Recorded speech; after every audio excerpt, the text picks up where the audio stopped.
आपके बुध पीड़ित है तो आपको क्या करना चाहिए? आप क्या कर सकते हैं कि आप हरे मूंग का सेवन कीजिए और उसका दान भी कीजिए।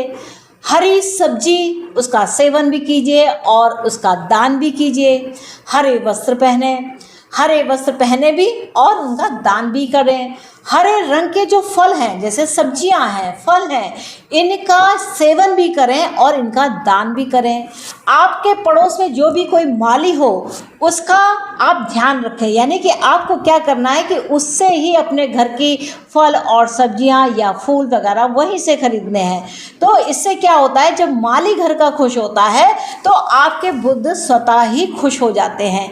इसके अलावा आप क्या कर सकते हैं, पन्ना जो हरे रंग का होता है उसे आप पहन भी सकते हैं। साथ में अगर आप दान भी करेंगे तो बहुत अच्छा होगा। वैसे पहनना तो आपको ज़्यादा प्रयुक्त होगा। इसके अलावा कांस्य का जो पात्र होता है, कांस्य के बर्तन आपने सुने होंगे अपने घर में कि मेरे घर में कांसे का गिलास होता था, कांसे की कटोरी होती थी, तो उस कटोरी में या उस गिलास से आप पानी पी सकते हैं और उसका दान भी कर सकते हैं।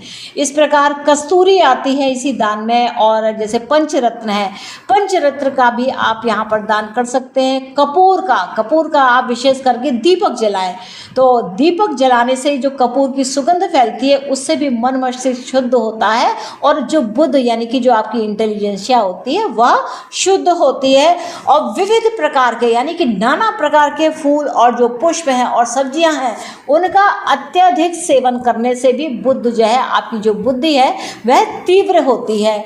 आप इसमें शंख का दान कर सकते हैं, मिश्री का दान कर सकते हैं, मिश्री का सेवन भी कर सकते हैं। शास्त्र और पुस्तक का आप प्रयोग कीजिए, यानी कि उसको स्टडी कीजिए, थॉरो स्टडी कीजिए। आपका बुध अपने आप से एक्टिवेशन प्राप्त करेगा और बड़ी तीव्रता के साथ आपकी वृद्धि होगी। साथ में क्या है, कुछ इंस्ट्रूमेंटल चीज़ें जैसे ज्योमेट्री बॉक्स होता है उसका भरपूर प्रयोग कीजिए, और जिन बच्चों के पास व्यवस्था ना हो उनको उपलब्ध कराएं। तो जितना जितना वह उस बॉक्स का, उस टूल्स का प्रयोग करते रहेंगे वैसे वैसे उसका जो लाभ है वह आपको मिलेगा। तो जैसे ये टूल्स होते हैं या ज्योमेट्री सेट होता है, ज्योमेट्री बॉक्स होता है, तो इसमें जितने भी औजार हैं, जितने भी टूल्स हैं, ये सब बुद्धि विवेक को वृद्धि करने वाले होते हैं। तो जैसे जैसे कोई बालक या बालिका इसका प्रयोग करता है तो उसका प्रभाव, क्योंकि वह जो है आशीर्वाद रूप से कहती है अच्छा हुआ अंकल या आंटी ने मुझे ये दिला दिया तो मैं ये कर पा रही हूँ। तो आपका जो बुद्ध जो निगेटिविटी लिए हुए होता है वह पॉजिटिविटी की ओर बढ़ता है। इसमें आप और भी इंस्ट्रूमेंट्स आते हैं, जैसे लैब में असिस्टेंट देना, साथ में कंप्यूटर, इलेक्ट्रॉनिक डिवाइस जो कम्युनिकेशन का काम करती हैं वह भी इसी बुद्ध में आती हैं। तो आप इनका अत्यधिक प्रयोग कीजिए, इससे आपकी जो बुद्धि कौशल है वह भी बढ़ेगा। साथ में अगर आप ऐसी चीज़ों का दान करते हैं तो जो यूज़ करेगा वह आशीर्वाद देगा। तो ऐसे प्रकार के डिफरेंट टाइप के जो टूल्स होते हैं वह आप इस बुद्ध की कैटेगरी में आते हैं। तो बुद्ध को अगर ठीक करना है तो इस प्रकार के टूल्स जिनके पास नहीं है उन्हें उपलब्ध कराने से आपका जो निगेटिव बुद्ध होता है या जो कमज़ोर बुद्ध होता है वह स्ट्रांग हो जाता है। इसके अलावा एक मंत्र पढ़ सकते हैं, ओम बुम बुद्धाय नमः।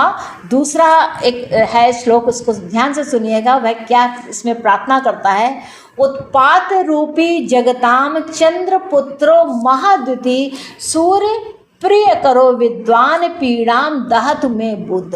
तो यहाँ पर जो ये बुद्ध है यह क्या है कि जो इस जगत से आपको अगर जीतना है, इस जो उत्पात रूपी जो जगत है उसमें अगर आपको विशेष प्रकार से अपने कौशल को दिखाना है और सूर्य का प्रिय कर बनना है तो आपको इस प्रकार से अपनी इंटेलिजेंसिया को बढ़ाना ही होगा। तो जब आपकी जो बुद्धि कौशल बढ़ जाती है तो ये जो उत्पात रूपी जगत है उसको आप जीतने में सफल होते हैं। तो ये जो बुद्ध के लिए जो ये मैंने आज आपको टिप दिए हैं इनका आप प्रयोग कीजिएगा और बताइएगा कि आपकी स्किल्स में कितने डेवलपमेंट हुए हैं, क्योंकि जो बुद्ध है वो स्किल्स को बताता है और थोड़ा देरी से बनता है, अभ्यास के द्वारा बनता है। तो जितना अभ्यास करेंगे यह जो बुद्धि कौशल है यह उतना ही बढ़ता जाएगा। तो जिनके भी बुद्ध कमज़ोर हो तो इस चीज़ का ध्यान रखें कि उन्हें बुद्ध के लिए कैसे काम करना है।